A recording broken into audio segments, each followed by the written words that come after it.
But here is the encouraging news. If this describes you, it does not have to remain your reality. You can choose to step off emotional autopilot today. You can begin reconnecting with yourself. You can intentionally make space for your emotional well-being. Perhaps it is time to stop carrying everyone else's burden while neglecting your own. Choose yourself for once, not out of selfishness, but out of necessity, out of self-care. The people who love you would rather have a healthy, emotionally present version of you than someone who constantly sacrifices for everyone else until there is nothing left to give, until you are automatically burned out. Life doesn't stop for anyone. That may sound uncomfortable, but that is the truth. So while you have the opportunity, don't just survive. Choose to truly live.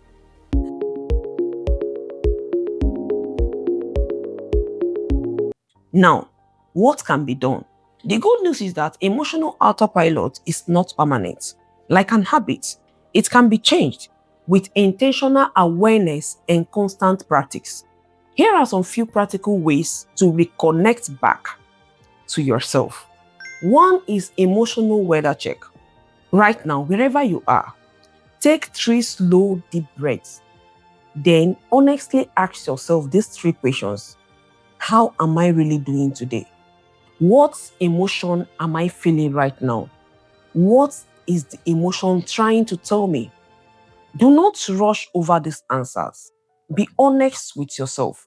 Sometimes, simply naming your emotion reduces their intensity and helps you understand what your mind and body truly needs.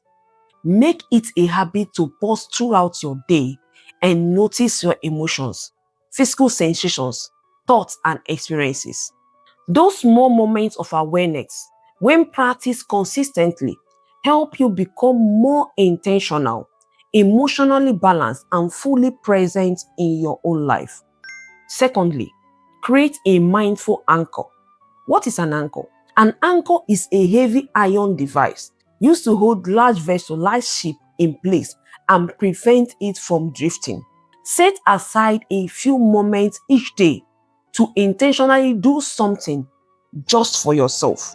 Be selfish for once. And yes, you are already thinking, who has the time for that? But hear me out. This isn't about being selfish. Intentionally prioritizing your well-being so that you have the emotional capacity to care for others is not a crime or being selfish. Choose an activity that helps you slow down and reconnect back with yourself. It could be enjoying your favorite meal without distractions, taking a quiet walk in a garden or around your neighborhood, writing a journal, reading a book that refreshes your mind, listening to a calm music, or spending a few quiet moments in prayer or meditation. Some people enjoy coffee, and that is perfectly fine. If that works for you, that's okay. Just remember that caffeine affects people differently. While it may temporarily improve your alertness or mood, it isn't a long-term solution for emotional exhaustion. Our goal isn't to find quick fixes. Our goal is to make lasting emotional restoration. Whatever activity you choose, be fully present and be sure that they are healthy. While doing that, you can sit comfortably or stand if that is what you prefer. Put your phone away, reduce any form of distraction. Let your mind and body recognize that this moment belongs to you. Just as I always say at the end of the video, a you time. Create your you time every day. Protect that your you time, value it, be fully present, spirit, soul, and body. Thirdly, do a tension check. Our bodies often notice stress long before our minds do. Pause occasionally and ask yourself, where am I holding tension right now?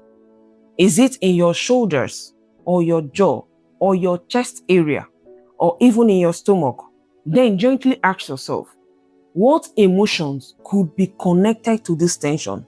Perhaps maybe you are anxious or overwhelmed, or you are grieving, or maybe you are simply hungry.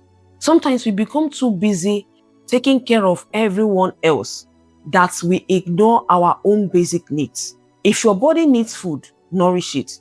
And before eating, pause for a moment and ask, how hungry am I? What does my body actually need right now? Learning to listen to your body is an important part of emotional health. Fourthly, have a genuine conversation. Spend time with someone who genuinely cares about you.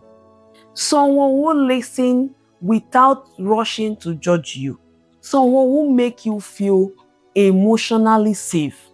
Someone who understands your heartbeat. Talk with the person. I don't mean surface level conversation. Like, I am fine. I'm okay. I've eaten. Have a honest heart-to-heart conversation. For once, let it all out. If that person is your spouse, count yourself truly blessed. An emotionally safe marriage is one of life's greatest gifts. But if you don't have anyone you feel safe opening up to, even a close friend or family member, consider speaking to a qualified mental health professional, counselor, or therapist. A good therapist provides a confidential, supportive environment where you can explore your thoughts and emotions without fear of judgment. Sometimes, being deeply heard, being deeply listened to, is the beginning of healing. Also, don't forget the place of the Holy Spirit, which will be our fifth point. Now, if you've searched around and feel there is no one you can safely open your heart to, remember this: you are never truly alone. As believers, you have the Holy Spirit, the Comforter, the Counselor, and ever-present help in time of need. You don't need an appointment with Him. You don't need a gate pass. You don't need any personal assistant to schedule a meeting with Him. He is with you 24/7, 24 hours, every time, in everywhere. Talk to Him. Create an imaginary being that represents the Holy Spirit right in front of you and talk to Him. Speak honestly with Him. You can be naked before Him, but you will not be ashamed. Tell Him exactly how you feel. Nothing surprises Him, nothing overwhelms Him, nothing is impossible for Him to handle. He already knows your heart, yet He still invites you to come. The Holy Spirit provides wisdom, He provides comfort, He provides conviction, He provides peace.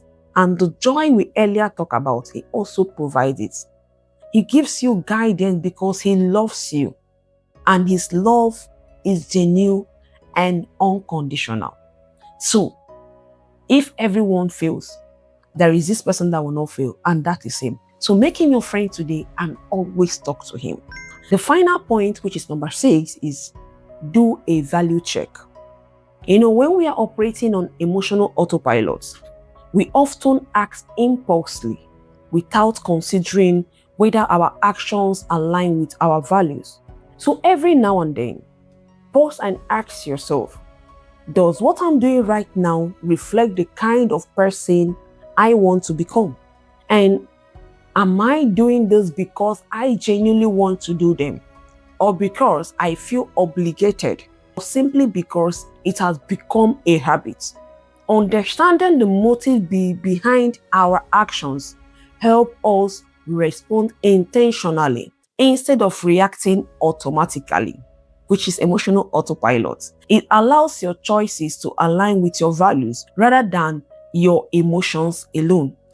In conclusion, emotional autopilot is not limited by age, gender, financial status, or social class. It can affect anyone. Its expression simply varies depending on our personality, life experiences, resilience, and available support system. Remember, emotional autopilot doesn't mean you are lazy or careless or selfish. It is one of brain's natural ways of conserving energy during prolonged period of stress. However, when it becomes your default way of living, it gradually steals your joy. It weakens your relationship, increases stress, and disconnects you from yourself. So the first step towards healing is emotional awareness. What is your state right now? Notice what you're feeling, name it, accept it, then choose a healthier response. Healing begins with one meaningful conversation. It begins with a quiet moment of reflection. Also, healing begins with finally feeling seen, heard, and understood after carrying silent burden for years. And in that moment, you may realize something profound. I haven't really felt alive for a very long time. Healing doesn't always begin by fixing everything overnight. More often, healing begins by recognizing one simple truth. Surviving is not the same as living, my friends. You deserve more than merely getting through each day. You deserve to experience life with presence, purpose, peace, and genuine joy. Thank you so much for spending your time with me today. In our next episode, we'll continue exploring other remaining components of mental health. More importantly, practical ways to nurture them in our everyday life. But before you go, now is the you time, a time you'll be allowed to answer a few reflective questions. Here are the questions.